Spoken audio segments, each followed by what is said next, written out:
کریملن نے کہا ہے کہ امارات یوکرین پر روسی موقف کو سمجھتا اور اس کے حق کو تسلیم کرتا ہے۔ قطر اور امارات روس میں اپنے ایسٹس میں کمی نہیں کریں گے۔ قطر اور امارات روس میں اپنے ایسٹس میں کمی نہیں کریں گے۔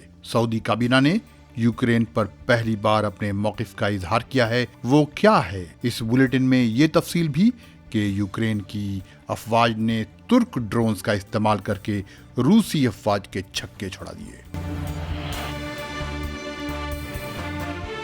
آج منگل ہے اور تاریخ 1 مارچ۔ عرب دیس کی خبریں سننے والوں کو فیض الحق کا سلام۔ اب خبریں تفصیل سے۔ روسی کریملن نے کہا ہے کہ صدر ولادیمیر پوتن نے ابوظبی کے ولی عہد شہزادہ محمد بن زائد سے یوکرین کے حالات پر بات چیت کی ہے۔ کریملن کے مطابق امارات قومی سلامتی کے روس کے حق کو تسلیم کرتا ہے اور وہ ان اسباب کو بھی سمجھتا ہے جن کی وجہ سے روسی افواج مشرقی یوکرین کے علاقے دونباس میں داخل ہوئیں۔ امارات نے سلامتی کونسل میں اس ہفتے یوکرین پر روسی حملے پر قرارداد مذمت کی حمایت میں ووٹ نہیں دیا تھا۔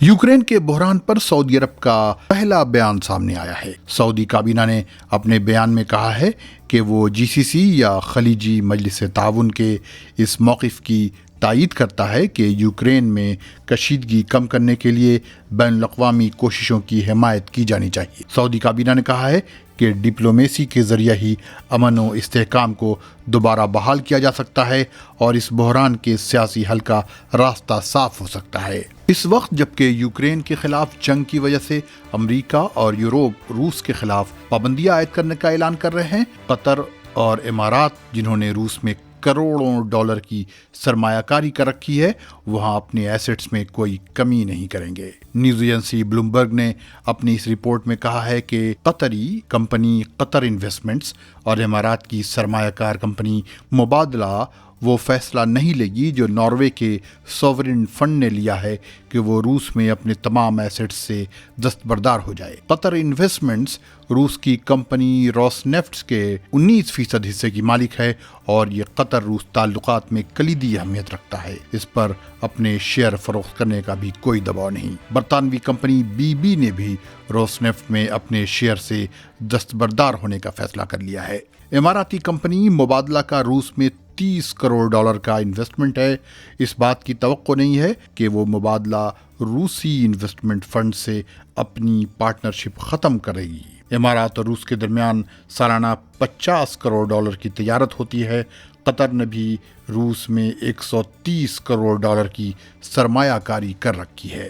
اب بات ترک ڈرونز برقدار کی، جسے TB2 بھی کہا جاتا ہے۔ اس وقت روسی فوجی قوت کے مقابلے میں یوکرین کی طاقت کے بارے میں کافی تشویش کا اظہار کیا جا رہا ہے، لیکن یوکرین نے جس طرح ترکی کے جنگی ڈرون برقدار یا TB2 کا استعمال کیا ہے، اس نے روسی فوجیوں کے ہوش اڑا دیے ہیں۔ یہ ڈرون جو حال ہی میں لیبیا، شام اور نیگورنو کاراباخ میں دشمنوں کے خلاف استعمال کیے گئے تھے اور جنہوں نے جنگ کی بازی پلٹ دی تھی، اب ان حملہ آور ترک برقدار یا TB2 ڈرونز نے یوکرین میں داخل ہونے والی روسی افواج کے چھکے چھڑا دیے ہیں۔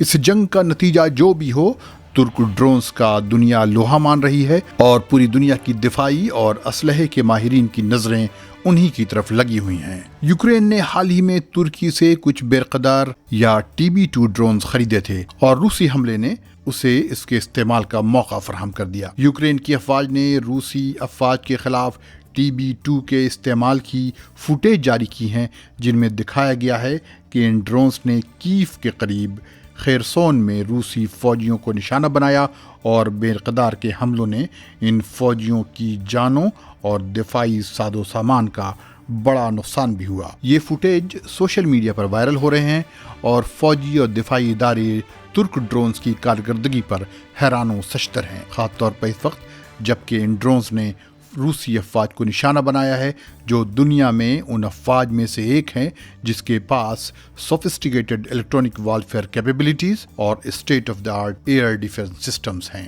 ترک ماہرین دفاع کو اس بات کا یقین تھا کہ یہ ترک ڈرونز جن کا نام برقدار ہے اور دنیا جسے TB2 کے نام سے جانتی ہیں، روسی افواج کے خلاف کافی کارگر ثابت ہوں گے۔ ان ڈرونز کا شام، ناگورنو کاراباخ اور لیبیا میں روسی جنگی سازو سامان کے خلاف کامیاب استعمال کیا جا چکا تھا۔ روس کے پینسیر ایئر ڈیفنس سسٹم بھی ان ترک ڈرونز کو مار گرانے میں کامیاب نہیں ہو سکا تھا، جس کی وجہ سے اس روسی ایئر ڈیفنس سسٹم کا مذاق بھی بنا تھا۔ حالیہ چند سالوں میں یوکرین اور ترکی کے درمیان دفاعی تعلقات مضبوط ہوئے ہیں۔ برقدار ڈرونز یا TB2 بنانے والی کمپنی کا تعلق ترک صدر رجب طیب اردوغان کے خاندان کے لوگوں سے بتایا جاتا ہے۔ ایک معاہدے کے تحت یہ ترک کمپنی یوکرین میں بھی ایک پروڈکشن پلانٹ بنا رہی تھی۔ یوکرین کی کمپنیاں بھی TB2 کے انجن بناتی ہیں۔ گزشتہ 2 سال میں ترکی نے یوکرین کو 20 سے زیادہ برقدار ڈرونز فروخت کیے تھے۔ کچھ لوگ تو یوکرین کو دیے گئے TB2 ڈرونز کی تعداد اس سے کہیں زیادہ بتاتے ہیں۔ بتایا جا رہا ہے کہ ان ڈرونز نے روسی افواج کی راہ میں بڑی رکاوٹ پیدا کر دی ہے۔ اس کی وجہ سے یہ فوجیں اپنے طے شدہ منصوبے کے مطابق بہت سی کارروائیاں نہیں کر پا رہی ہیں۔ اگر آپ نے اب تک یہ چینل سبسکرائب نہیں کیا ہے تو اسے فوراً سبسکرائب کر لیں تاکہ آپ کو اپڈیٹس وقت پر ملتی رہیں۔ ملتے ہیں اگلے بلیٹن میں۔ خدا حافظ۔